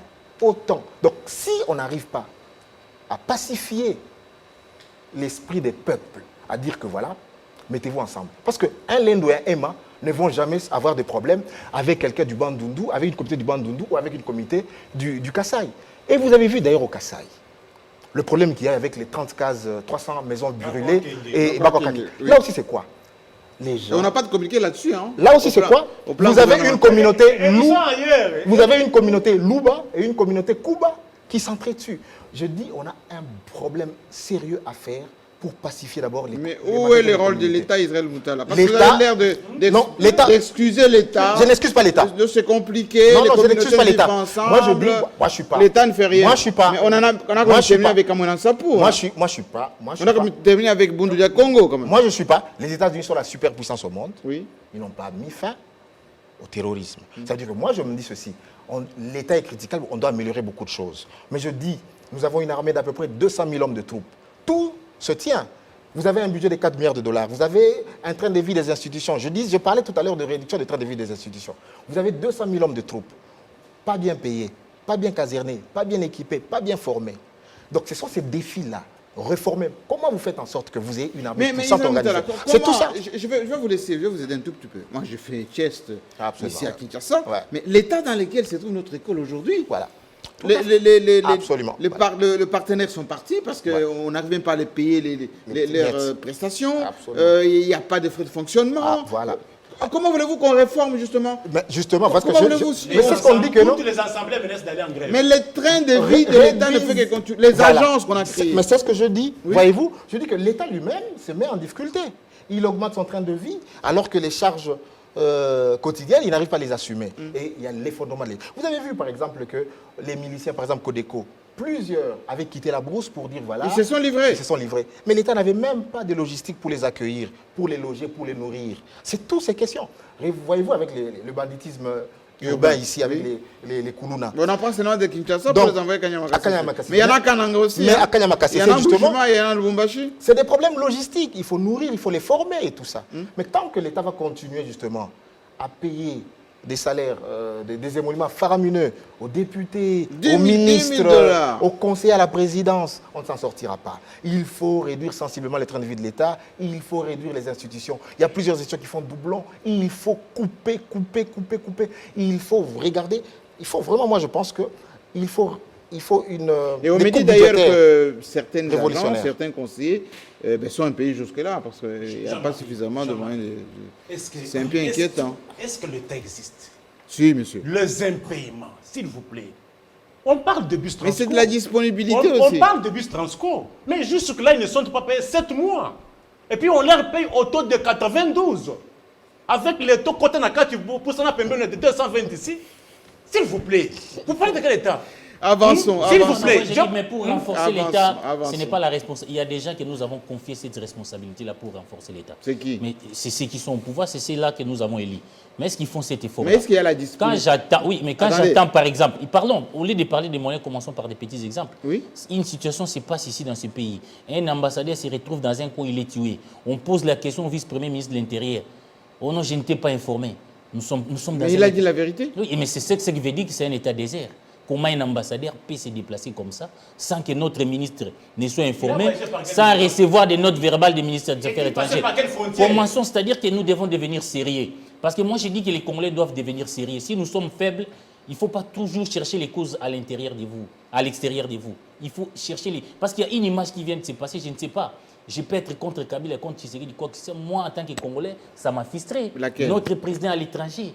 Même à l'époque de la guerre froide, on n'a jamais vu ça. Quoi? Où Mobutu était au pic de la coopération avec des Américains, qu'un ambassadeur comme ma mère là se retrouve dans un camp militaire avec un exhibitionnisme, avec nos Non, troupes. mais il faisait quoi On se pose Mais quand même la parlons-en. question, ça veut dire quoi? Un ambassadeur dans un camp. Ça veut Avec dire les quoi? généraux. Vous savez, un Avec jour, les moi généraux. j'étais avec un diplomate. Oui. Il voulait entrer dans un camp militaire, on l'a dit, tu n'entres pas parce que tu es diplomate. C'est-à-dire la sécurité de l'État, c'est nous qui le faisons. Les Américains, ils sont là pour les intérêts, ils ne sont pas des enfants de cœur. Mais il faisait quoi avec nos militaires? On ne sait pas trop. Mais comment il peut se retrouver là? C'est-à-dire même à l'époque de Mobutu, on n'a jamais vécu ça. Ça veut dire qu'à un moment donné, quand je vois les problèmes de l'ambassadeur de l'Italie et ce qui fait Mike Tanzania, nous sommes dans un état Il y a désert. un qui est à l'île d'Uju, là. Je ne sais pas qu'est-ce qu'il fait là-bas. C'est vraiment un état désert. Pour construire l'État, ce sont les hommes qui construisent l'État. Ce sont les hommes qui commencent à devenir rigoureux. Ça, on ne peut pas faire ça chez nous. Nous acceptons tout. Et vous voyez, l'État n'existe pas. On ne nous respecte pas. Parce que nous ne nous respectons pas nous-mêmes. Parce que comment un diplomate peut se retrouver dans des conditions comme ça, Entouré, puis il s'est fait entouré par les photographier généraux. par les généraux. Ouais, ça, Mais s'il est notre partenaire privilégié. non, c'est-à-dire les Si, partenariats, ce Jean-Marie. n'est pas à ce niveau-là. Jean-Marie. En tout cas, un ambassadeur, on a parlé du Nigeria, il ne le fera pas au Nigeria. Bon, on s'est On ne sait permis. pas, ça veut dire que nous avons demandé l'appui en tant qu'État des États-Unis pour combattre le terrorisme. Et je pense qu'une mission d'Africom est venue ici. Une autre mission de haut niveau du Pentagone a séjourné ici. Je pense que Mike Hammer est dans cette suite-là. J'ai dit même à l'époque de la guerre froide, on avait. non, J'étais au même non, au pic. je suis en train de dire. J'ai dit même pendant la guerre non, froide. Israël. Non, non, non. Mobutu Les était militaires au doivent pic dire ici que- dans la avec Non, les je suis d'accord. Américains. Mais ça veut dire Il y que- avait une coopération Non, non, avec ça veut les dire que Américains, avec on ne Mobutu. peut pas. On n'a je jamais pense vu que une telle image. Dans cette histoire, ça veut dire que. Ce n'est pas écoutez, bon pour nos quand, pays, quand Israël. l'ambassadeur américain va par exemple à la base de Kanyamaka CC, il n'y a rien de. Ça veut dire que c'est pour voir comment est-ce qu'on appuie logistiquement ça. C'est pour recueillir, voir de visu l'état de délabrement et tout ça. Donc moi, je ne vois pas. Écoutez, les Américains, quoi que vous fassiez, ils ont des satellites hyper puissants. Mais qu'ils Ils le peuvent- fassent de manière non, attends. occulte. Non, non, non, non, non, non. On ne va pas faire semblant ici. Non, non, non. Ça veut dire qu'un Américain, s'il veut savoir ce qui se passe dans ta base militaire, il va positionner un satellite avec une précision à près de 30 Non, cm qu'il du le sol. fasse de Et donc, manière occulte arrêtons, israélienne. même moi-même ici, avec Google Earth, je peux voir l'emplacement d'un camp militaire ou même du palais de la Nation. Alors arrêtons de faire l'hypocrisie. Ça veut dire que faisons quand même confiance à nos généraux. Ça veut dire qu'ils n'ont pas livré des secrets défense. Ah Ça veut bon? dire que. Mais qui vous a dit? Parce que ça veut dire qu'ils ont dit voilà, Là, ça se c'est- regarde, voilà. c'est un- Ils ont discuté. c'est Donc moi un- aujourd'hui, c'est on en a Israël fait. Moutala, vous êtes défenseur de la bonne cause. Pour une fois, Israël est en train de défendre. Moi, je parle de l'image. C'est-à-dire que la coopération militaire. C'est-à-dire l'image qu'on projette dans qu'on l'opinion. projette dans l'opinion. Le niveau de coopération que Mobutu avait avec les Américains à l'époque de la guerre froide, C'était je ne plus pense puissant- pas que c'était plus poussé que ça. J'ai dit au pic, mais on n'a jamais vu de telles images. C'est une très Il y a très des choses mauvaise qui se image. passent de manière Même si vous occulte. êtes en coopération avec les gens, il y a quand même ce qu'on appelle une fierté nationale. C'est ce que nous avons perdu. Quand vous avez un vice-premier ministre qui vous dit je ne sais pas, je ne t'ai pas informé qu'un ambassadeur est là-bas. Pas des notes En verbales. parlant comme ça, Eric nous sommes Wemba, dans un qu'est-ce état- que Tshisekedi a fait de bien qui nécessite ou qui peut éveiller votre fierté? Qu'est-ce que Tshisekedi a fait de bien qui peut... Moi, je suis plutôt déçu. C'est vraiment la déception. La déception est grave. parce que mais il a nous 3 avons- ans encore. J'étais parmi les gens qui ont crié à ces combats de l'IDPS. Mais je Il est là, constate il que a le cru. mythe IDPS aujourd'hui est en train de tomber. Le mythe IDPS. Et je me demande est-ce que Tshisekedi... Parce qu'un jour, quand Gabongo nous disait, à l'époque, Oui. où Tshisekedi était nommé Premier ministre, il dit non, vous l'appelez Moïse et consort. Moi, j'étais dans ce gouvernement comme ministre de l'Agriculture. Premier conseil des ministres, Tshisekedi ne savait pas où commencer. Et ce n'est pas ce qui Non, nous mais il a été quand même non, non, il ne premier savait pas. Ça veut dire. il était Non, quand je ne même dis pas, je ne minimise ministre pas. de l'Intérieur, Parce que ce qui arrive aujourd'hui à l'IDPS, nous voyons ce qu'Alpha député. Condé fait de l'autre côté. Oui. C'est-à-dire qu'on doit faire la différence Entre la les- propagande. entre la résistance et les combats et la gestion du pays.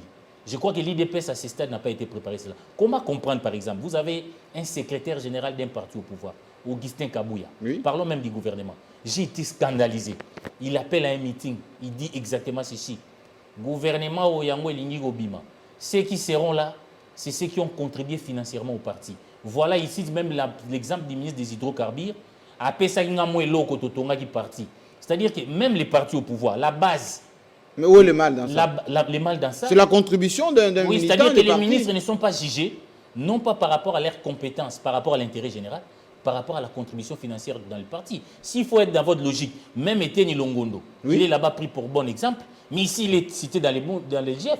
Donc même si un ministre est détourné, pour autant qu'il contribue au parti, il doit rester. C'est dramatique. Alors posez la question à l'IDPS. C'est comme ça que moi j'ai dit que là où Kabila ne nous a pas rendu service, c'est le fait de supprimer aussi les détours.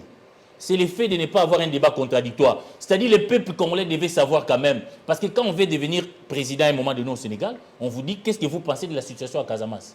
Est-ce qu'on n'a jamais posé la question qu'est-ce que l'IDPS lui-même, comme parti politique, pense de la situation de l'Est. Oui. Parce que Mélenchon, quand vous lui parlez, il a une idée. Voilà ce que nous avons fait pour combattre les terroristes. Le détour ne va résoudre aucun problème. Non, j'ai dit quand même, il va résoudre aucun problème. C'est le débat. Parce que non, ce débat n'a pas eu lieu. Les opposants faisaient beaucoup d'émissions aussi. Entre Jean-Pierre Bemba et Kabila, ce débat n'a pas eu lieu. Donc, non, j'ai dit, je plaide. Je dis pas que le retour du débat. C'est une panacée, c'est quand même important.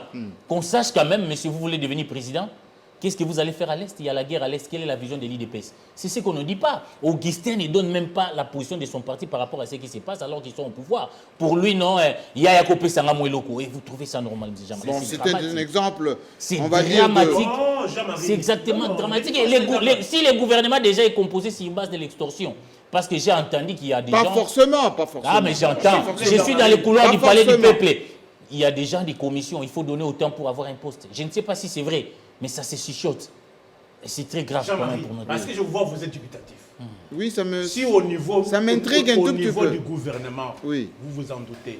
Mais au niveau des combattants qui sont sous les arbres, qui se partagent un sachet d'eau de 100 francs, à qui l'on demande 7000 francs congolais. Non, on demande s'il rien. Vous plaît, s'il vous plaît. On demande rien aux combattants. S'il vous plaît, je vous donne... Là, je ne prends pas la défense de écoutez, vous parlez à un procureur général. Les combattants, on leur demande rien. S'il vous plaît. Oui. Il y a eu plusieurs mensonges. Les cartes ont déjà été remises, jusque là, les cartes du parti. Oui, mais là, Tshisekedi avait sanctionné. S'il vous plaît. L'ancien secrétaire général de deux. A été même... Il y a un certain Bopé qui habite dans la parcelle de Duc, qui a pris 20 $ à chacun au motif qu'ils seront engagés à la cité de l'Union africaine, jusque-là. Récemment, au mois de décembre, on a pris 7000 francs congolais, capture, 5000 francs, photo, 10 000 francs, fiche. Pour faire quoi? 50 000 francs. Mais à quel titre? Qu'ils seront engagés à la DGM. Non. Je vous dis, écoutez, mais ça, s'il vous plaît. C'est pas l'initiative de l'IDPS quand même. Écoutez, peut-être vous n'êtes pas là. C'est une initiative commune entre les deux partis. UDPS Tshisekedi et UDPS Kebasa. Je vous dis. Qui fait ça, c'est... La suite, c'est quoi? Son Yoka. La suite, oui, les gens ne sont pas engagés. Mais l'argent est parti. On va vérifier. Non. Moi, j'ai de bonnes relations avec Augustin Kabouya. J'allais même conclure avec Augustin Kabouya. Oui. Il a dit aussi, si, exactement. Au lieu de nous donner la vision du parti au pouvoir par rapport à la création des richesses et de l'emploi, qu'est-ce qu'il dit, Augustin Kabouya? C'est ce qui est même grave. Je quitterai, je ne vais pas entrer au gouvernement. Je resterai ici jusqu'à ce que tous les combattants seront casés dans des cabinets politiques. Ils auront des points dans les cabinets. Mais même dans les gouvernements passés. Pas seulement. Donc, si on reproche à Kakonde parce qu'il y avait un quota du parti, ça ne résout pas les problèmes des Congolais. On peut mettre les gens dans les cabinets. Mais où est le mal que le parti du pouvoir puisse aussi récompenser un parti au pouvoir n'est pas certains comme de ça. ses militants? Un parti au pouvoir nous montre sa vision, comment il va créer l'emploi pour tous les Congolais. Vous n'êtes pas là seulement pour servir vos combattants, ils sont au pouvoir.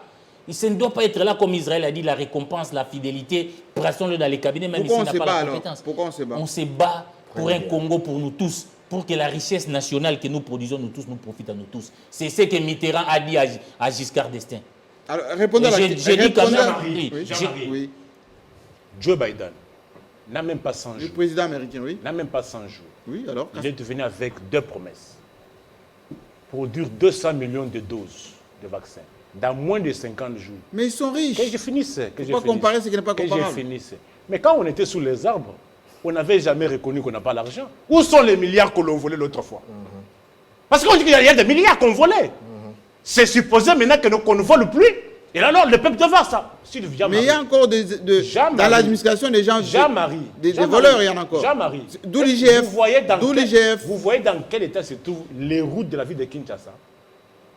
Avec Tchiléjilou, ça va aller. S'il vous plaît, Tchiléjilou, c'est 25 millions en Bujimaï.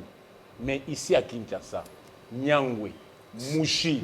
Non, Tchiléjilou, ce n'est pas qu'au Kassai. C'est aussi à Kin, ça commence d'ailleurs. Les budgets, c'est combien? Parce que moi, j'ai dit que c'était je crois que Kinshasa, c'est pour 40, je ne sais pas très bien, je crois 40 km de voirie. De voirie, pas le... Moi, je parle de 25 millions de Bujimaï. De voirie urbaine. Mais ici, c'est un projet de 200 millions de dollars. Je ne suis pas dans la futurologie. Néanmoins, On a déjà lancé. s'il vous plaît. Le président a lancé ici. Moi, je dis, quand nous tenons ce cours. Oui, mais quand on dit, ça veut dire que... Quand j'ai fini, non, vous m'avez parlé trop de minutes israéliennes. allez-y, Non, tu sais, tu avais fait déjà presque un monologue de 15 minutes au début Non, de non, l'émission. c'est Au début de l'émission, j'ai fait un monologue de 15 Vous me minutes. parlez trop de C'est minutes. tout à fait normal. Qu'il hein. termine, j'avais C'est que, Oui. s'il vous plaît, Jean-Marie, Oui. s'il vous plaît, si vous allez à Kinshasa, vous circulez à Kinshasa, Mais Ngobila a lancé quelques travaux quand même attention, dans la ville. moi, je vous donne les avenues. Allez-y. Popo Kabaka à Matonge, avenue Victoire, avenue Ikelemba, avenue Kimwenza, Bongolo, Boussou-Djano, Mouchi, Nyangwe, Kalembelembe. Oui, d'accord, oui. Mais, Vous ne pouvez pas circuler. mais je l'ai lancé. Un peu de patience. Mais encore une fois, comme je le dis, Un peu de patience. la façon de poser le problème, ce n'est pas la façon appropriée. Ça veut dire que vous prenez des avenues de manière isolée. Ça veut dire qu'il faut qu'on fasse une une dynamique émission. Ça veut dire d'ensemble. qu'il faut qu'on va dans la voirie urbaine. Il faut Qui ça- commencer. Non, c'est pas bon comme ça. Ça veut dire que voilà que je dis que cette émission a un caractère pédagogique. Quelle est notre politique en matière de voirie urbaine? Quelle est notre politique en matière d'infrastructure? Quels sont les budgets? Jean-Marie Kassamba a fait une très belle émission avec le Conseil du président de la République en matière d'infrastructure. Vous avez un tableau général. Regardez maintenant les moyens de financement, comment on les mobilise, ça coûte combien, après on commence comment, et selon quel échéancier. Là, je suis d'accord avec l'UDPS, c'est quoi? Moi, je ne crois pas que l'UDPS va résoudre les problèmes de la RDC. Mais ce que je reproche au leadership actuel, c'est le manque de cap. Ça veut dire qu'on ne voit pas une ligne directrice de la gouvernance qui nous dit, voilà, on va quitter l'état A vers l'état B.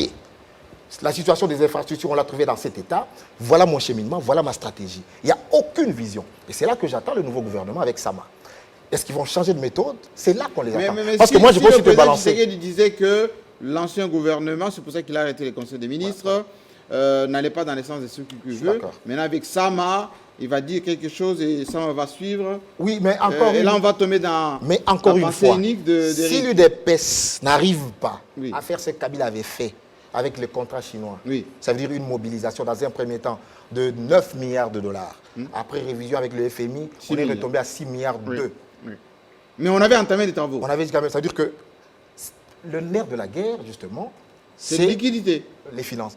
Je ne sais pas si au Qatar, il a reçu des assurances où il peut mobiliser, par exemple, 1 milliard, ça veut dire pour les infrastructures routières, ne serait que pour ça. Donc, il faut une grosse enveloppe. Alors, vous êtes économiste, parce que pour moi, c'est ça le problème. Dites-nous un tout petit peu, éclaire la lanterne, puisqu'on est déjà dans l'objectif là, en termes de priorité. Qu'est-ce qu'on a gagné au Qatar? Parce qu'on a signé quand même quelques mouilles là, avec les Américains, avec les Belges pour la défense, on a signé même avec, voilà, maintenant avec Qatar. Mais sur le papier, on a quoi?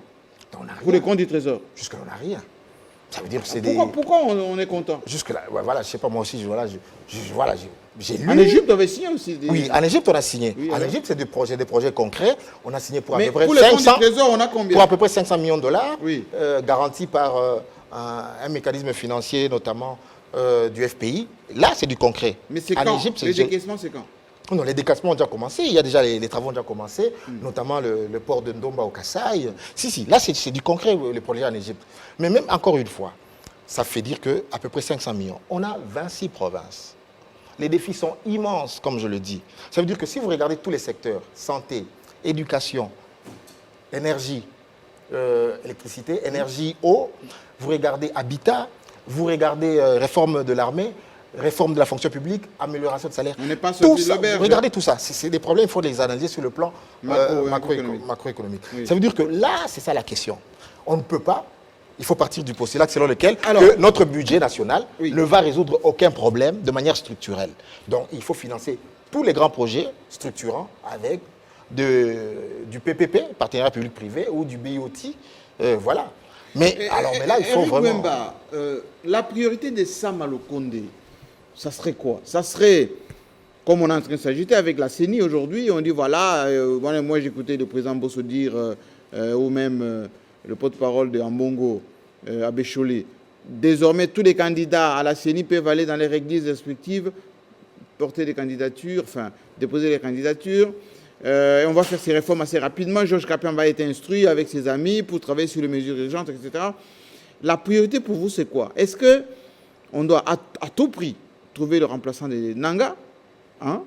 Deuxièmement, est-ce que la priorité pour vous, c'est qu'on travaille sur la réduction des trains de vie de l'État et en même temps payer les impayements. Enfin, en finir avec les impayements de Nico Faye, Je vais entrer, mais qui ne fait que nous alerter là tout à l'heure. je vais quand même glisser un mot sur le Qatar. Je ne sais pas comment travaillent les collèges diplomatiques du chef de l'État.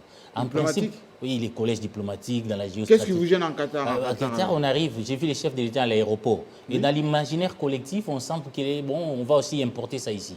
Parce que quand j'ai vu les chefs de l'État, mais j'informe seulement à l'opinion publique, ce que vous avez vu là à Qatar, ça a été construit par les Occidentaux. C'est Bouygues. Oui, d'accord, mais C'est-à-dire que moi, qu'est-ce qui vous gêne? Il ne faut pas rêver trop que Qatar, aucun peuple ne peut sauver un autre peuple. Il ne faut pas trop rêver qu'il va nous prendre les Qatariotes, si je ne sais pas, vont vous donner des milliards. Non, il ne faut pas trop rêver.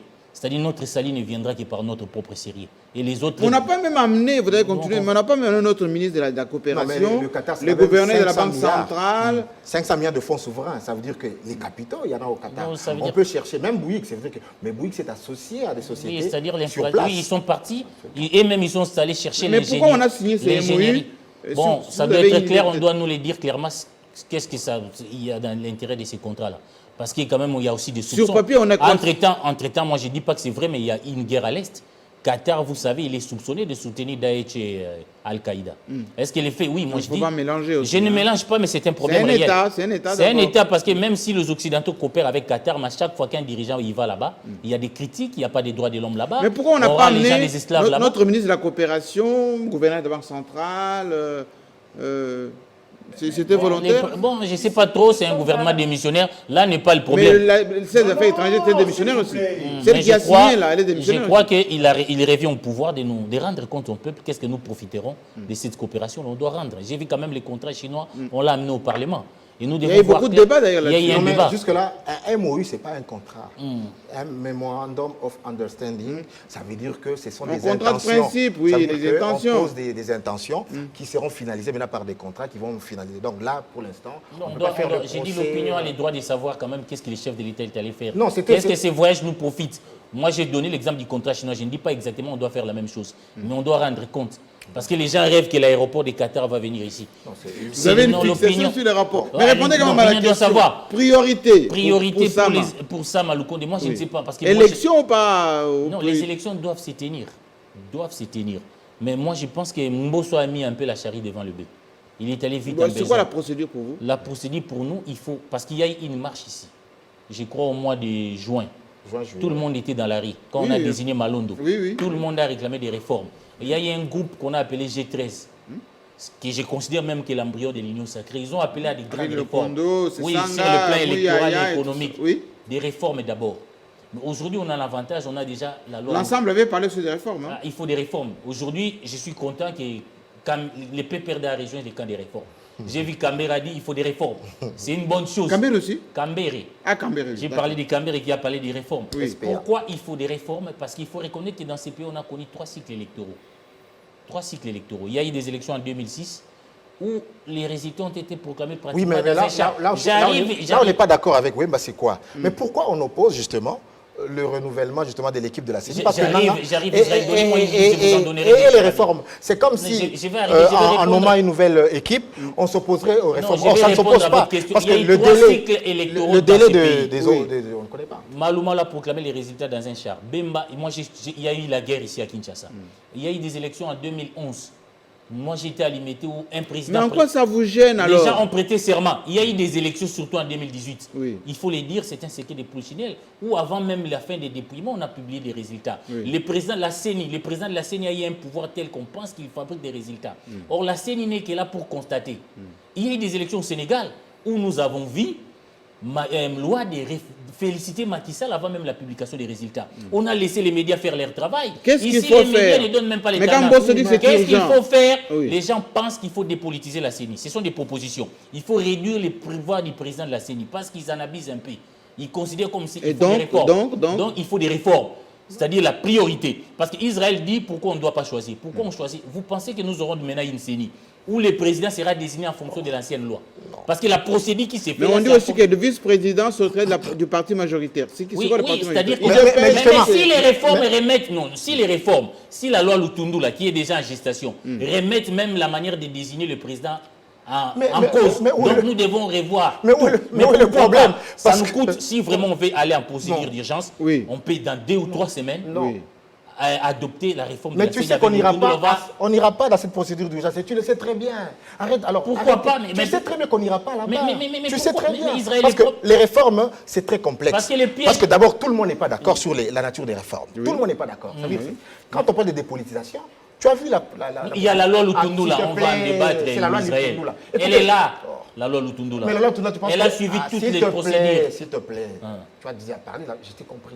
Mais tu penses que la loi Lutundula, Fayoul est d'accord avec la loi Lutundula? Tu penses que Fayoul est d'accord avec la loi Lutundula? Tu as vu les propositions de réforme de Fayoul? Elles sont vastes. Ça veut dire qu'il a tout chamboulé. Mais voyez-vous, Campbell aussi veut. Oui, vous avez le PPRD. Ça veut dire qu'on ne sait pas. Aujourd'hui, nous, on dit c'est simple. Il faut faire les choses de manière méthodique. C'est-à-dire? Ça veut dire qu'il y a une loi qui organise les élections aujourd'hui.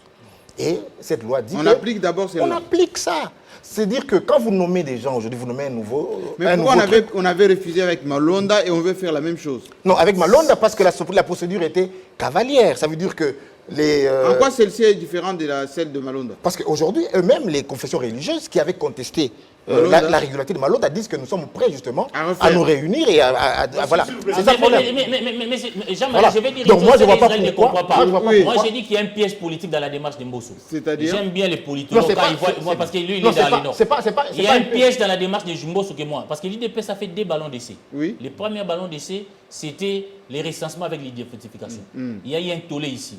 Deuxième ballon d'essai, un certain Wakenda se cache quelque part, il dit qu'il faut remettre les frontières à zéro. C'est-à-dire que nous devons considérer les 2 ans. Le mandat commence avec le gouvernement Sama. Il y a la logique de la conservation du pouvoir. Je pense que Tshisekedi veut fabriquer son Goïmoulunda, qui comme un kamikaze va nous amener un coup de force électorale. Et ça commence comme ça. C'est pourquoi nous voulons des réformes. Les règles d'hygiène doivent être claires. Non, là, merci beaucoup. Non, notre Jean-Marie, tu sais, cette question, j'aimerais d'abord parce que, non, ça veut dire que ça, sont des procès d'intention. Vous pensez vraiment que Tshisekedi peut manipuler la puissante Senko? C'est ça la grande question. Parce qu'aujourd'hui, moi, je me dis, voilà, il n'y a personne qui a payé les lourds tributs aussi de ce procès démocratique que les abbés. Ce sont les abbés qui ont décrit la procédure. Ce sont eux-mêmes qui disent, voilà, nous sommes prêts, avec la loi actuelle, de désigner un nouveau leadership, quitte à ce que les réformes viennent après. C'est tout ce qu'il a dit. C'est ça le problème, il y a un piège. Parce que quand vous voyez la fonction du président de la CENI, il n'y a pas que les élections. Il y a des trucs bizarres parce que nous demandons les rapports. Tout le monde veut être là parce que c'est aussi un business. On n'a jamais vu. Il y a des marchés là-bas. Oui, il y a des marchés et chacun. À un moment, on n'est qu'un être humain qui voudrait passer, par exemple, quelqu'un de là, non seulement pour les élections, il y a les business. C'est pas mais le peuple fait les élections. Nico Faye. C'est la Senko. Personnellement, oui, le débat des réformes ne peut pas se tenir sous les arbres. Qui peut apporter les réformes? C'est l'Assemblée nationale et le Sénat. oui. Pourquoi on doit perdre le temps sur les réformes? Si on estime qu'il y a une réforme, ce sont les députés qui doivent voter ou pas. Ça ne doit pas construire un débat au niveau de la population. En plus, c'est une bouffonnerie. À chaque cycle, on n'a pas toujours les réformes. Et au finish, ce sont toujours les mêmes résultats, les contestations. Aux États-Unis d'Amérique. Mais encore vous êtes contre Mbosso, c'est qu'a dit Mbosso. Qu'est-ce qui vous dérange? Écoutez, Mbosso d'abord c'est un produit de la fraude. Oh non. S'il vous plaît, Oh, non. s'il vous plaît. Il a été élu par la majorité des députés. Non, la fraude peut commencer en amont, le reste est gâché. Avez-vous déjà vu dans un État, vous êtes président du bureau provisoire. Vous-même, ce bureau provisoire qui a... Mais c'est interdit où? S'il vous plaît, non. Il y a la jurisprudence sur Mbedzatou. S'il vous plaît. Donnez-moi les textes qu'il interdit. Non. Il y a aussi la moralité, l'éthique, l'élégance. Vous organisez vous-même, vous êtes juge et parti. Comment serez-vous impartial? Les élections étaient transparentes. S'il vous plaît, comment vous pouvez être... compter les voix. Comment vous pouvez être... Comment vous pouvez être impartial? Non, les élections n'étaient pas impartiales. Moi, le fait que Mbosso postule lui-même n'est pas un problème. Et il était candidat unique aussi. Non, mais le fait que Mbosso a mis une commission dirigée par son directeur de cabinet pour éliminer de manière illégale les autres candidats, comme Kimbunda. On a dit à Kimbunda, pourquoi on l'élimine? Parce que tu n'es pas porté par une plateforme. Mais ils ont oublié qu'ils sont allés à la Cour constitutionnelle. Pour les plateformes, ils ont dit non, les députés pouvaient eux-mêmes se déclarer au-delà de leur plateforme. Les députés sont indépendants pour adhérer à l'Union sacrée, mais ils ne sont pas indépendants pour postuler. C'est là où il y a eu la fraude. La fraude aussi, c'est quoi? Quand Mbosso prend 5 millions de l'État, Des dollars. Oui, des dollars. Et nous l'avons entendu, il dit non, allez, c'est avant ça, la campagne. Quand on utilise l'argent de la campagne pour son élection, c'est là il y a problème. Allez dans les Maboko Bank, vous aurez non seulement les émoluments et les compléments. Je ne sais pas si c'est les compléments là, c'est quoi. C'est-à-dire la personnalité de Mbosso. Non, s'il vous plaît. Quand il est dans une procédure de choisir un président de l'Assemblée nationale, il faut faire attention. Il y a un calcul politique. Il faut contrôler la CENI. Chadar, il nous a dit, Israël, c'est lui qui gagne les élections, c'est lui qui contrôle la CENI, la Cour constitutionnelle. Aujourd'hui, Tshisekedi complète. La preuve, il a Je vais gagné arriver, l'élection. Tshisekedi contrôle la Cour constitutionnelle. Parce qu'il n'y a plus les droits là-bas. Il veut contrôler à tout prix la CENI par les chefs de son président. Mais vous contredisez vous-même. Parce que Chadel vous a dit ça. Oui. Alors, à l'époque, il contrôlait et la CENI, la Cour Vous avez constitutionnelle. tendance à me ravir la parole. Les a-t-il gagnés? Je redonne la parole. Je redonne la parole à Ngo Faye. Allez, Vous savez qu'il y a un problème qui va se poser. À quel niveau? Des priorités ou des élections? Je n'aimerais pas en faire un problème. Moi, j'estime s'il faut qu'on apporte des réformes, il appartient au Parlement de le faire. Mais il faut mobiliser les moyens. Mais à la question aussi de que vous connaissez des réformes ou pas, mais si vous n'alignez pas les témoins, tous ceux qui parlent ici... Mais ça, c'est la logistique, ça. S'il vous plaît, ça se fait au moment opportun. Ça fait ça au moment maintenant. Oui. 2018, 2011, 2006. Qui a aligné le témoin? C'est une question de moyens aussi. Mais alors, Mais même s'il y a des lois qui disent, qui sont bonnes... Mais ce n'est pas l'État payé les témoins, Mais c'est chaque parti. c'est ça que nous disons. Oui. Qu'on ne perde pas le temps dans le verbiage des réformes. À ce stade, l'État doit chercher le moyen pour financer la CENI et l'État, entre-temps, doit aussi s'occuper des problèmes de la population. Ici, les deux problèmes, c'est quoi? La sécurité des personnes et de leurs biens et la situation économico-socio-financière. Elle est où? Voici le débat. Vous voulez qu'aujourd'hui, qu'on consacre tout le temps dans les réformes. Moi et vous, nous n'allons pas tabler sur les réformes. Que Fayoul ait sa proposition. Oui. Que moi j'ai ma proposition. Ce sont les députés qui vont tabler. Mais entre-temps, que fait l'État par rapport à la population? Voici le problème sur lequel nous devons... Mais pour vous, vous conseillez quoi, Sama? Sama. Oui. Élection ou sociale du Congolais? Élection. S'il a accepté, il est dans l'obligation de résoudre tous les problèmes de la population. En même temps? En même temps, simultanément. Mais s'il n'y a pas de moyens, on ne peut pas faire de hiérarchie. S'il n'y a pas de moyens, c'est-à-dire on appellera cela échec. Prison. Même les Américains ont des problèmes de logement. Ils dorment par terre en Californie. Là, vous évoquez les Américains. Mais quand les Américains eux-mêmes payent les gens pendant la période de Covid, là, vous ne l'évoquez pas. Non, mais c'est ce que les Américains ont payé les gens pour ça Covid. veut dire que les loyers. Voilà pourquoi je suis en train de dire qu'il n'y a aucun... Les arriérés de loyers que tous les commerçants ont accumulés. Toutes les maisons commerciales de la Gombe. Si on était dans un État, l'État payerait. Ou soit l'État trouverait. Moi, on m'a arrêté par l'État congolais. Parce que j'ai organisé une marche. Il fallait que l'État arrive à trouver des solutions. C'est un conflit latent. Quelqu'un qui paye un loyer de 10 000 $. 5 mois, il n'a pas tourné. 50 000 $ américains. On n'a pas de logis. Mais il faut mettre au crédit du... 5 ans plus tard. Mais il faut mettre au crédit du gouvernement. 5 ans plus tard. Mais il faut mettre... Ce conflit-là, qui va les résoudre? Mais il faut mettre au crédit... Or, si on avait un État, l'État trouverait déjà des solutions. Non, il y a eu quand même des mesures. Ici, vous êtes ailleurs. Vous êtes dans le pillage de la réserve. Mais il faut vous êtes dans les violations de la Constitution. C'est ce qui vous intéresse. Il faut mettre au crédit de l'État que la santé publique n'a pas de prix. On était face à un ennemi qu'on ne connaissait pas, qu'on ne maîtrisait pas. Et donc, c'était des mesures de précaution. Et aujourd'hui, donc, il faut quand même... Les États-Unis, les États ont payé. Je vous dis absolument. Il y a même une théorie qu'on a évoquée, le chômage partiel. Absolument. Donc, mais aujourd'hui, on n'est même pas encore en État, on ne connaît même pas le nombre. Merci beaucoup, on doit laisser la place aux journalistes. Mais qui doit le faire? Mais c'est jamais pour dernière fois, les Béninois, ils ont dit face à notre économie, nous ne présentons pas. Le problème ici, notre péché, c'est d'imiter. Félix Tshisekedi a voulu être un peu comme Macron. On caricature, non, on prend des mesures, restez dans vos maisons. Mais il y a des pays africains qui ont refusé ça. C'est-à-dire, est-ce que notre économie... Les mesures prises mais aujourd'hui, la transparence, on ne sait pas. Qu'est-ce que ça est? Mais qu'est-ce que les couvre-feux résout les problèmes? La plupart des mesures prises par Tshisekedi ont été conseillées par un scientifique respectable mondialement, Mouyembe. Et donc, ne faites pas insulte à l'intelligence de Mouyembe ici. Nous ne le faisons pas insulte. Merci beaucoup. Les couvre-feux. Les écoles là-bas, que vous puissiez encore répéter la même mesure ici. Je n'ai pas dit ça. Merci Parce beaucoup. que moi, j'ai cherché à chaque fois, vous l'avez l'école, vous avez refusé, vous m'avez arrêté. Mais lorsque les ambassadeurs ont écrit, vous avez ouvert les écoles. Les couvre-feux, en Merci. quoi est-ce que ça permet d'arrêter les C'est couvre-feux? payage que Et vous nous avez- pouvons quand même Je- faire- J'ai appris qu'il y a déjà une initiative pour lever en tout cas le En tout cas, couvre-feu. c'est déjà parce que les gens ne respectent pas, c'est les boycotts C'est d'exaspération. le Merci payage beaucoup. qu'on a institué. Oh, diminue un peu votre On met acharnement. trop de péages. Merci moi, c'est beaucoup. On doit laisser la place au journal maintenant. En vous rappelant que c'est dimanche, nous allons revenir sur les Grands Équateurs avec une grande émission. Les Grands Équateurs pour répondre à cette question. Est-ce que ces grands espaces a tout perdu depuis la mort du maréchal Mobutu?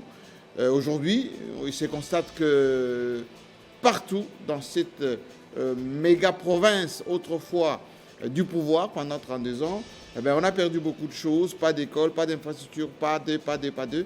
Donc les leaders de ces coins vont, et la jeunesse aussi, répondre à cette question pendant 2h30 ce dimanche sur votre chaîne. Merci pour les encouragements. Envoyez vos questions, vos suggestions aussi, pourquoi pas. Nous allons en tenir compte de demain. Votre émission sera diffusée ce soir, demain jusqu'à lundi, et continuez à nous suivre. À très bientôt.